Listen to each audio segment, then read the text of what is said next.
Good evening and welcome to The Voice. And tonight I'm so excited to bring you another really dynamic candidate running for the State House in State House District 82, which is mainly in Cabarrus County. Tonight we are so honored to have with us Dr. Kristin Baker. Thank you, Kristin, for being here, and welcome to the show. It's absolutely a privilege. Thank you for having me, Tammy. Thank you. Well, you got appointed to the House actually during the campaign because Representative Linda Johnson passed away while in office. So you've actually been in the seat since March, right? That's correct. Yeah. Yes.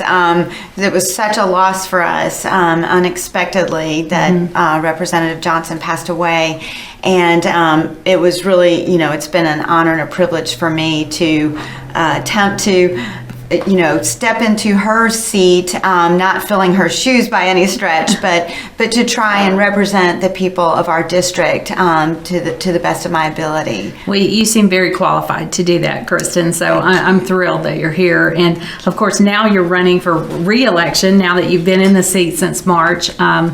So I just wanted you to tell me a little bit about your background. I know you're a doctor, so maybe you can just expand on your background a little bit. Sure. Happy to do that. Thank you. Yes. So I am a product of the North Carolina public school system and graduated from Jordan High School in Durham and then went on to UNC and that's where I did my undergrad and my medical training. So went to med school at UNC and then went out to St. Louis for my training. So I did a residency in psychiatry and then fellowship in child psychiatry, which is a specialty. And so my husband and I then moved back to North Carolina to Concord, which is his hometown, and just have been here for over 25 years now, both of us practicing as physicians in the community. It's been an amazing place for us to raise our children, and so I've spent the majority of my life as a practicing child psychiatrist and fighting for really the most vulnerable in our population, those who need help but who may not or cannot speak out for it. But now my children are grown, and so this seemed to be a different opportunity for me to kind of step up and fight for people in the community that has been so good to us. Well, what a great way to serve, and it is a great honor. I'm sure the leadership in the House is so thrilled to have a practicing physician in the membership because so many of the bills that come before the House deal with the practice of medicine or touch on medical or psychological or psychiatric issues, and so I'm sure your expertise is invaluable in that regard. It's interesting, isn't it? In the plan that with COVID happening, that this was an opportunity to be in the House as a physician, and I was really grateful that the Speaker appointed me to the task force, and it's been a real opportunity to utilize my background while learning. I think also both as a physician and as a behavioral health specialist, it's been a timely opportunity. I have as I'm sure many people do, share the grave concerns for what people are experiencing now with the difficulties in jobs and isolation and the mental health risks there. So really hoping to continue to be able to work together to address some of these really challenging and immediate issues people are experiencing. Well, what a timely appointment to have you appointed to the House, as you said, during this time of COVID, so that you could help with those COVID relief bills that they've passed. And so thank you for being there right now. And absolutely. So as a legislator, you just don't make much money. So I know you're not in this for the money. This is true. It can be very taxing physically because they spend long hours in the building and during session, and sometimes the sessions go almost, it seems, all year. And so tell me, why are you doing this? Why do you want to spend your golden years as a legislator in the General Assembly? Well, obviously, like you say, this is really about service, and I really feel like this state has given me many opportunities in my education, and this community has given me many opportunities, and life is about giving back. And that's why I'm here. That's wonderful. Well, thank you.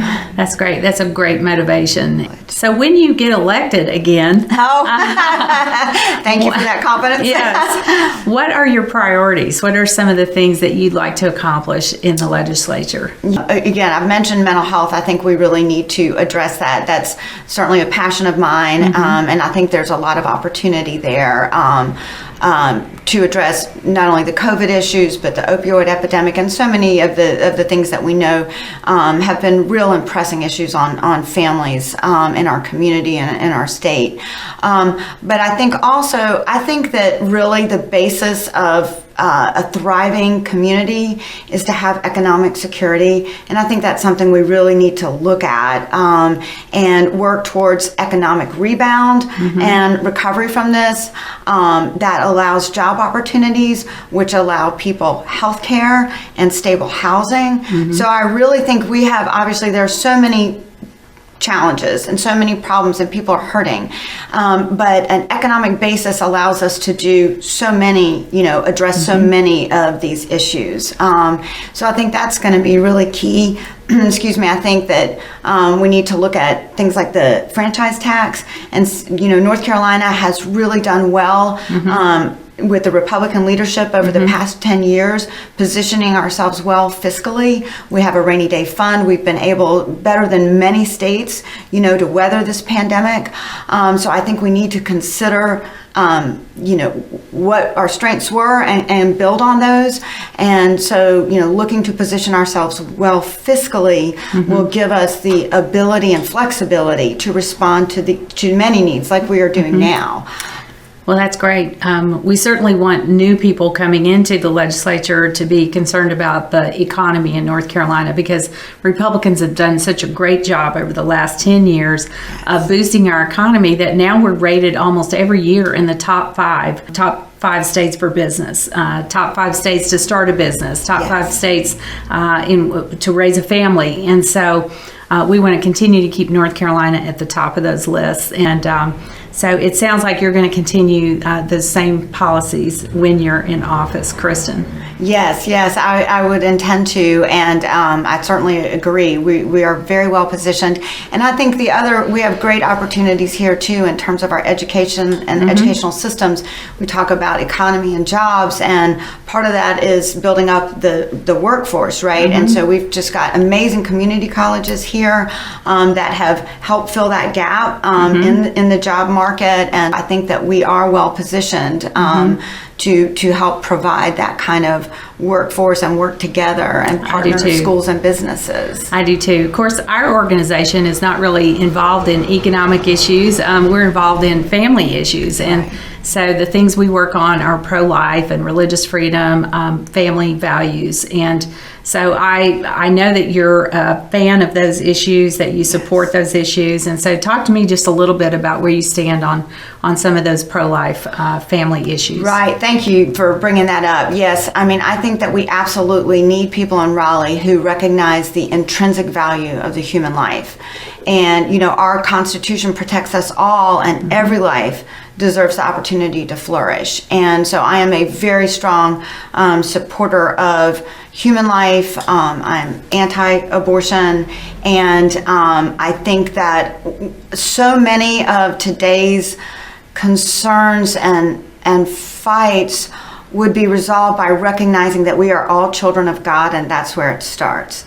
And that unborn baby and the person who is struggling on the street, those are all children of God. I have strong conservative Christian pro-life values. Great. That's wonderful. Of course, the pro-life issue starts with a strong family. If a child is born into a loving family with a mom and a dad, you're just less likely to have abortion as a problem in society. So I know you support the family as well. Absolutely, and also, especially with my background, in child psychiatry, recognizing how important the stability of the family is in the child's development over time, and really attending to those attachment issues and growth and development issues. And study after study reveals that you diminish the likelihood of poverty and then all the sequelae from that when you have a stable family situation. So absolutely. Which takes us back to the top of the circle, because the best solution to poverty is a good job, isn't it? Right, exactly. So, right. Great. They're all interrelated, and which is just very encouraging, right? If we can, make progress in one area, we are likely to make progress in many.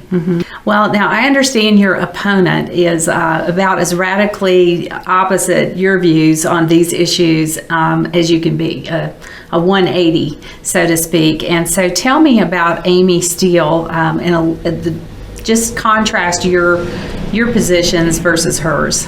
I think we have markedly different ideas about fiscal responsibility, about taxation and government regulation, about school choice. I'm a strong defender of school choice, about religious freedoms and sanctity of human life. So I think that we are quite divergent. I think that you are. As I've looked at both candidates, I noticed that Amy Steele has been endorsed by all the pro-abortion groups. And for a pastor's wife, that strikes me as being somewhat odd, because she's a pastor's wife, and yet she's supported by Planned Parenthood, by Emily's List, by Lillian's List. She's been endorsed by the Human Rights Campaign, the big LGBT group, and the AFL-CIO. So it makes her look like she is in the ultra-liberal camp, and yet she's a pastor's wife, which to me seems like a dichotomy of viewpoints. Tell me about some of the support that you've gotten through the years or through this past year in your candidacy. I've been very fortunate to be, and I think it makes sense. We have the same positions. So I've been endorsed by the Police Benevolent Association, by the North Carolina Troopers Association, by the NRA, and by Richard Hudson. And so I think that's wonderful. Yes, and I think that the primary role of government is safety, and I am just very thankful for the courage and perseverance of our law enforcement officers, and absolutely am grateful to work alongside them to protect our community and let our individuals grow and have their voice. That's great. We're all about law and order too. And I just wanted our audience to know tonight that it's my great pleasure to announce that the North Carolina Values Coalition wholeheartedly endorses Kristin Baker for House District 82. So you also have our endorsement. Thank you. That is a huge endorsement. And she didn't know this. I know. I'm really, really appreciative. And I feel like we really do share the same values. And we do too. Well, I'm just delighted to work together, and I thank you for all you are doing. That's very kind. I also want our audience to know this is an important seat in the makeup of the North Carolina House. If Kristin does not win this seat, the majority of Republicans could be lost in the House. And so it's very important for a Republican to win this seat in order to maintain conservative values in the State House. And so I hope you'll get out and support Kristin in any way you can. And Kristin, if they want to help you, if they want to make a donation, or if they want to help work in your campaign, where can they go to do that? Thank you, Tammy. Yes, thank you. I would be very appreciative. Would love for you to go to my website, which is electkristinbaker.com, or you can go to my Facebook at Dr. Kristin Baker, and we've got to all work together. Tammy makes a really good point. We've got to all work together no matter where we live. Yeah, I hope you all can see why we've endorsed Kristin Baker, and I hope you'll get behind her and support her. And so, Kristin, thank you for being with us today. And thank you, Tammy. I just want to tell our audience we're going to take a short break, and we'll be right back. Thank you.